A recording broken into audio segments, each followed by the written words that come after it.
Thanks for the comment about location.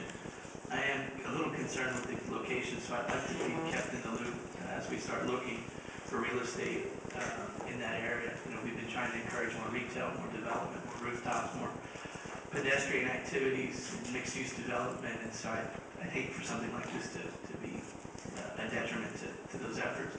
The second question, Ms. Ricken, is how does this fit in relation to our HPD headquarters? You know, there's been a plan on the table to try to renovate or reconstruct or remove HPD, and so how does this fit into that overall strategy?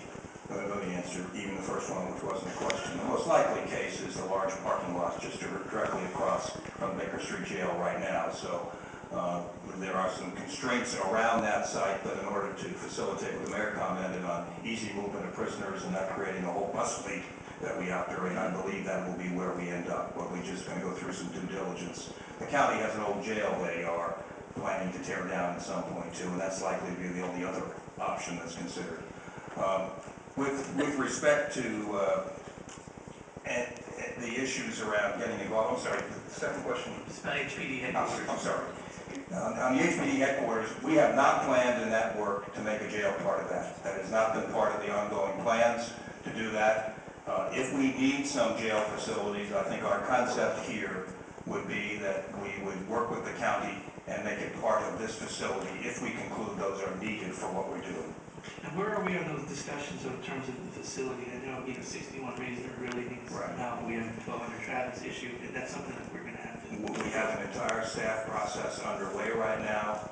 We would expect in the course of the next 90 days or so to begin some issues, some RFQs to find some qualified people to do that. But there's been an engagement of all staff on designing the place, HPD involved in it, and we would hope this year to have some very public discussions on where we are. Thank you. Thank you, Mayor.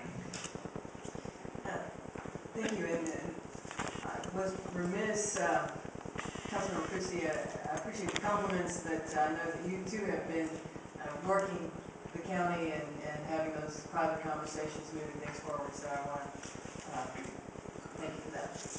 Chair recognizes Councilmember Pennington.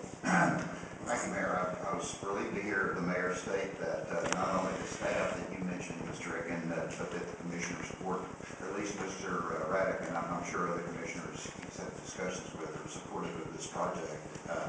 And it might be well just to add commissioner support from city council to this list, because I think there are a number of people involved, because I know that a lot of decisions are, public input beyond just the judicial process. So hopefully we'll handle those issues earlier rather than later after a plan is developed. Right. Point taken, Councilmember, and since the county unanimously voted their share of the consultant costs already, you can clearly see that they're engaged in supporting. Vice Mayor Pro Tem Bradford. Thank you, Mayor. Good morning.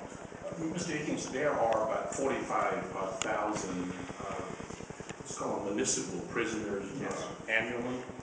Of that 45,000, some percentage are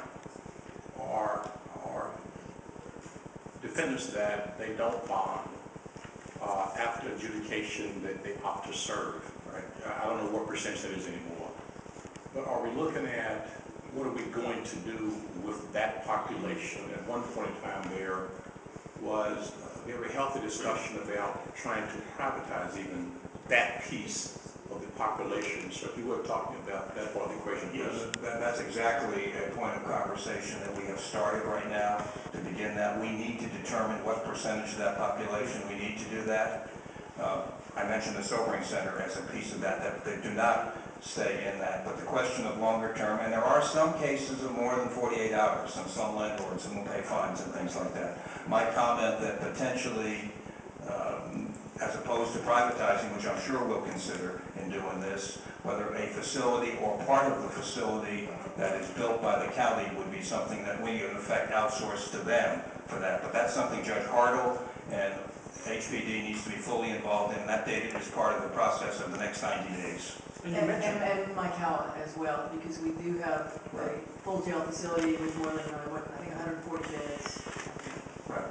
You mentioned the sobering center.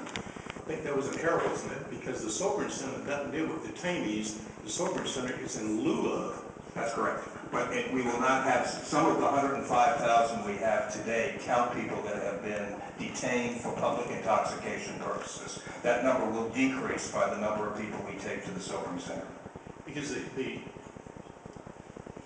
the number of municipal prisoners that actually don't bond and they opt to serve, I don't know if they serve in 2 or 3 days, or is it $150 a day credit or something like that. Those are all issues that have to be figured into the equation, because the county's not going to deal with that portion of the population at all. That's correct. Okay. I'd like to at least be a part of that discussion on that, the equation, because I don't know if it's proper to privatize that or not, but I think that must be part of the discussion at least. Thank you, I appreciate it. I agree. Thank you, Mayor. And point taken, Councilmember, and that's why in our discussion, we talked about an appropriate per capita for those prisoners that would be ours that they take, and use of other facilities. That's a very robust conversation that will not really involve the county as much as it will be internal. Councilmember Burks. Thank you, Mayor. I want to ask this one question, well, two actually. And I think Councilmember Bramford just may have touched on it a little bit for me. What is the term of the agreement, the Senate local agreement we have with the county? How long will that, we go into that? The agreement will be a very short-term agreement for city to do an interlocal agreement for our share, 125,000 of the 250, to come up with a product, which is a conceptual agreement to the plan. We will then come back to council to describe what our capital share and operating share would be of a plan after that. Thank you. Now, we already have jails, the mayor just said a few minutes ago at different communities. Will those be used as holding centers possibly? That's part of this process right now, what we're going to do. It's clear to us that the Reasoner facility is one that has seen far better days. The McCalla one is in far better shape than doing that, and it may be that we choose to manage out of that facility, but I don't have answers for you yet on that. All right, thank you. Thank you. Councilmember Green. Thank you, Mayor. Mr. Aiken, thank you so much for your report.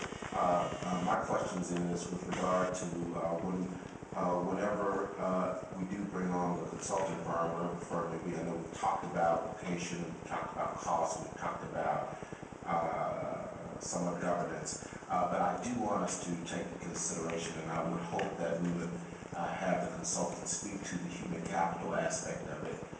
Because if we are talking about consolidation or getting out of the jail business, if you will, we have several municipal employees that will be affected by this. And so if the consultants could speak to that in the study with regard to whether or not these employees will have an opportunity to work at the new facility or how we're going to handle that whole issue, I think that would be important to know. Councilmember, respectfully, that would be beyond the scope of what we're contemplating for this. That would be part of our contract with the county. This is about construction of a facility. The ongoing discussions of operational interface with the county would be where that would need to take place. And we're quite aware of the, yes, we have a number of civilian jailers. We've already had preliminary conversations with the sheriff about what their opportunities would be to work constructively for the county, and that would definitely be part of our conversation. Great, thank you. Further questions or comments? Thank you, Mr. Aiken.